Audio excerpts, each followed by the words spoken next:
श्री स्वामी समर्थ मैत्रिणींनो, तर मी आपल्या ब्लॉगमध्ये सर्वप्रथम तुम्हा सर्वांचे स्वागत करते। कशा आहात तुम्ही सर्वजण?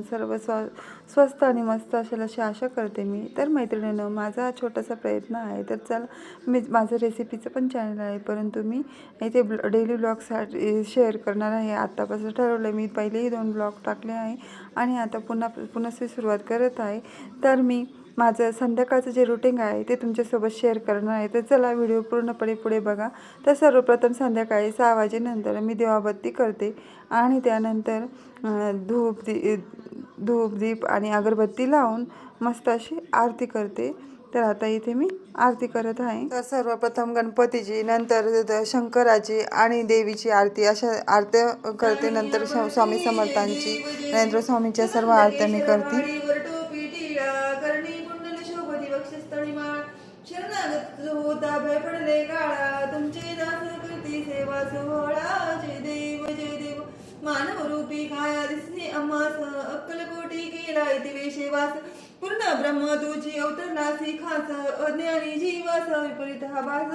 जय देव त्या पद्धतीने आरती आणि घाली लोटांगण वगैरे सर्व झालं आणि त्यानंतर मी ना सकाळी सर्व फ्रीज असं स्वच्छ करून ठेवलेलं आहे। तर ना फ्रीजची मी डीप क्लिनिंग कशी करते, तर हे बघा पूर्णपणे पहिले ना सर्व भांडे त्यातले मी काढून घेते आणि ते सर्व पाणी धुवून घेतलेले आहे। सर्व त्यातले जे ग्लास वगैरे आहे, साईडचे कप्पे आहे, ते सर्व धुवून घेतलेले होते सकाळीच।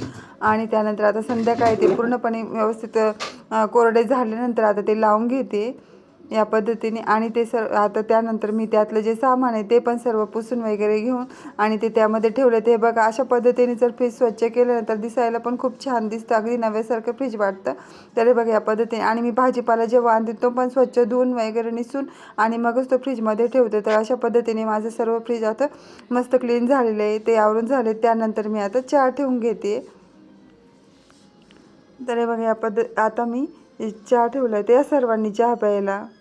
तर मैत्रिणी, फ्रीज क्लिनिंग करताना ना त्यातले सर्व भांडे काढून स्वच्छ जर केले ना, तर आहे ना ते जास्त म्हणजे खराब वाटते। कितीही तुम्ही कुठली गोष्ट आहे ना नुसती पुसून वगैरे ना, ती मला तर नाही वाटत की स्वच्छ निघत असेल। कुठली गोष्ट स्वच्छ करताना ना ती स्वच्छ धुवून वगैरे जर केली, नंतर पुसून वगैरे ठेवली, तर खूपच म्हणजे आपल्याला पण फ्रेश वाटतं आणि ती वस्तू पण एकदम चकाकी येते त्याच्यावरती। तर माझ्या याच पद्धतीने मी कुठली गोष्ट स्वच्छ करते, स्वच्छ धुवून घेते, नंतर ती पूर्ण सुकून आणि मग ती स्वच्छ करते आणि तेव्हाच मला बरं वाटतं। आणि त्यानंतर आता आहे ना मी इथे मेथीचे वडे बनवते। तर त्यासाठी मी सर्वप्रथम मेथी कट करून घेतली आणि त्यानंतर मी बेसन पीठ 3 चमचे घेतलं आहे। त्यानंतर गव्हाचं पीठ अर्धी वाटी, त्यानंतर लाल तिखट, आलं लसूण पेस्ट, हळद मीठ वगैरे टाकून आणि त्याचे मस्तपैकी पीठ भिजून वडे बनवते। तर माझं आहे ना रेसिपी चॅनल पण आहे, आराध्या मराठी रेसिपी। तर त्यावरती पूर्ण डिटेल्स व्हिडिओ तुम्हाला येईल, तर तो पूर्ण नक्कीच त्या चॅनलवरती जाऊन बघा मैत्रिणींनो। तर खूप छान अशा रेसिपी असतात। तर प्लीज मैत्रिणी तिथे पण मला आहे ना सपोर्ट करा, चॅनलला सबस्क्राईब करायला विसरू नका।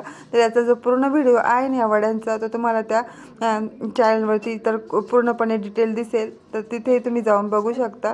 तर एकीकडे मी वडे वाफवत ठेवलेले आहेत आणि एकीकडे पीठ भिजून आता चपात्या पण बनवून घेते।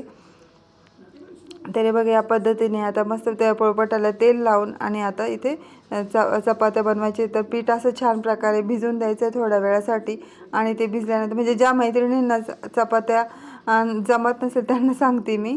तर या पद्धतीने आता पीठ भिजून एकीकडे तवा तर तापत ठेवलेला आहे, आता अशा चपात्या लाटून घेते। तर मैत्रिणींनो, माझी चपात्या बनवण्याची पद्धत अशी ना की वरची तव्यावरची चपाती भाजेपर्यंत खालची चपाती माझी तयार होते। तर अशा स्पीडने मी चपात्या बनवते, म्हणजे गॅस पण वाया जात नाही आणि होता पण फास्ट। मला तर शक्य म्हणजे ना भाजी कुठलीही बनवायला सांगा, मला कंटाळा येत नाही, परंतु चपाती बनवायचं ना जरा कंटाळा येतो। म्हणजे ते बनवणं जरा किचकट काम वाटतं, त्यामुळे मी जरा ते फास्टच करून घेते। आणि पहिली गोष्ट, दुसरी गोष्ट म्हणजे गॅस पण वाया जात नाही। या पद्धतीने अशा माझ्या चपात्या होत आहेत। तर एकीकडे मी ना जे वाफवत ठेवलेले होते ना वडे, ते पण झालेले आहेत। तर ते खाली उतरून ठेवले, म्हणजे एका कामामध्ये 2 कामं असे कुठल्याही स्त्रीला करावंच लागतात। ते बघा या पद्धतीने अशा चपात्या लाटून घेते। तर मैत्रिणींनो, स्त्रीचं जीवन खरंच खूप म्हणजे अवघड असतं की प्रत्येक काम तिला व्यवस्थित हँडल करावं लागतं. आणि काही काही म्हणजे जर आपण मनापासून कामं केली तर ती चांगली होतात, नाही केली तर मग ते कुठंतरी म्हणजे आपल्यालाही समाधानी वाटत नाही. काय माझं असं आहे ना मैत्रिणींनो, कुठलंही काम करायचं ना ते मनापासून आणि चांगलं करायचं तरच त्याची मला समाधानी वाटते. जसं की मी आज सकाळी फ्रीज क्लीन केलं तर पूर्णपणे ते स्वच्छ, बाहेरून पण व्यवस्थित असं पुसून घेतलं. आतमध्ये तर म्हणजे धुता येतं, त्यामुळे मी थोडंसं पाणी टाकून ते धुवून घेतलं. त्यामुळे ना मला म्हणजे बरं वाटतं, फ्रेश वाटतं. कुठलीही गोष्ट स्वच्छ केली ना व्यवस्थित चांगली तर ते फ्रेश वाटतं. नाही तर मग नुसतं पुसून वगैरे घेऊन ना असं कुठंतरी त्यामध्ये काहीतरी कमीपणा वाटतो. एवढं खास म्हणजे असं वाटत नाही का आपण ते व्यवस्थित क्लीन केलं आहे असं. तर माझे कुठल्याही कामाची पद्धत अशीच असते, पूर्ण डीप क्लिनिंग करूनच ते कामं करते, तेव्हा मनाला फ्रेश वाटतं. आणि आता मी फ्रीजमध्ये जेव्हा भाजीपाला ठेवते ना तो पण स्वच्छ धुवून वगैरे ठेवते, निसून ठेवते, सुकून ठेवते. म्हणजे कंप्लीट 15 दिवस मला भाजीपाला आणण्याचं देखील टेन्शन नसतं. तर चपाती बनवताना पण माझं असं आहे की तव्यावरची चपाती होईपर्यंत खालची चपाती होते आणि मस्त अशा चपाती बघा फुलते पण छान. आणि आता एकीकडे सगळ्या चपात्या होत आल्या तर शेवटची चपाती तव्यावरती टाकली आणि खाली लगेच पोळपाटावरती मी ज्या वड्या बनवल्या त्या पण कट करून घेते आणि लगेच त्याच तव्यावरती थोडंसं तेल टाकून त्या पण परतून घेते. म्हणजे असे आहे ना वेळ पण वाया जात नाही आणि झटपट कामं होतात. अशी झटपट पद्धतीने कामं केले तर म्हणजे भांडे पण अशा आता मी तव्यावरतीच त्याच तव्यावरती वाफून घेते, त्यामुळे भांडी पण कमी लागतात, जास्त भांडी पण निघत नाही. तशी माझी भांडे तर शक्यतो जास्त निघताच मैत्रिणींनो, पण म्हणजे शक्य होईल तितकं मी ॲडजस्ट करण्याचा प्रयत्न करते. ॲडजस्ट करून कामं जर केली ना तर आपला वेळ पण वाया जात नाही आणि कामं पण पटकन होतात. तर एकीकडे मी ना वांगेचं भरीत बनवायचं तर वांगी कट करून तव्यावरती ठेवली आणि दुसरीकडे हे बघा आपल्या इथे वड्या पण मस्त खरपूस झालेल्या आहेत, त्या पण आता तुम्हाला दाखवल्याचं मी. तर शेजवान चटणीसोबत त्या सर्व करायच्या. तर आजचा माझा मेनू होता भरीत, मेथीचे वडे आणि पोळ्या, चपाती.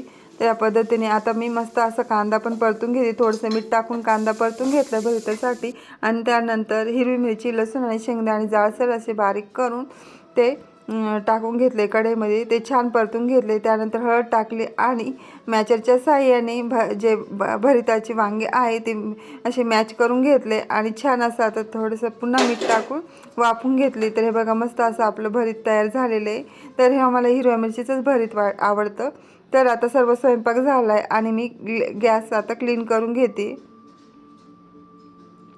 तर बघा या पद्धतीने मी संध्याकाळी पण आहे ना गॅस थोडंसं स्वच्छ धुवूनच घेते, कारण पुसून आहे ना तेच कपडा वापरून तेच पुन्हा आणखीन त्याच्यावरती मी मुंग्या वगैरे चिलटं चालतं फिरतातच. त्यामुळे ना स्वच्छ धुवून घेतलं ना तर क्लीन पण होतो.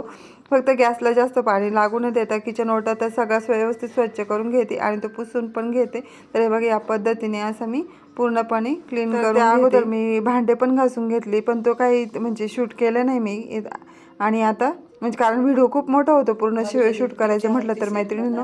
तर आता आहे ना माझं सर्व काम आवरून झालेलं आहे. तर मैत्रिणी तुम्हाला एक कपडा दिसत असेल इथे असं वरती अटकवलेलं, तर तो मी याच्यासाठी ठेवते की ना आपण प्रत्येक काम करताना हात धुतो, ते हात धुतल्यानंतर आहे ना हात आपण आपल्या कपड्यांना न पुसता त्या कपड्याला जर पुसले तर आपले कपडे देखील खराब होत नाही. त्यासाठी मी हा कपडा नेहमीच राहू देते, म्हणजे रुमाल ठेवलेला आहे मी तिथे हात पुसण्यासाठी.